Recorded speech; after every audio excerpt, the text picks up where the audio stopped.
Hi, my name is Costa, and in today's video I'm gonna show you how to use Claude inside Framer as a beginner. So for this you need a paid account for your Claude, and once you have that, go on Google and look up for extension. Then you have to install this extension. As you can see, in my case it's already installed, therefore I'm gonna go back to Framer and I'm gonna go to CMS, and here I have two collections. One is the articles and the second one is the categories. Now inside the categories I don't have any items, and inside the articles I don't have any categories. So if you are a beginner, maybe you don't know how to create them. So now I'm gonna open the Claude Code extension.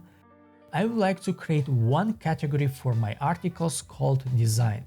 Can you please create it for me and add it to the first item? Then I will click on this icon, and now Claude is sending me this message to approve the plan. Now I will click on approve the plan and let's wait.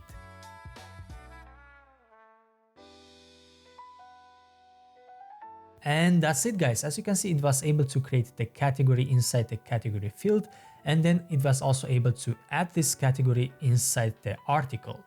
Now this method is good if you are a beginner and if you get stuck somewhere, but it's not good if you want to move very fast. But if you want to make things faster, what you can do, you can just simply ask Claude to give you instructions instead of performing the task for you. So that is it for this video. Thank you so much for watching. See you next time.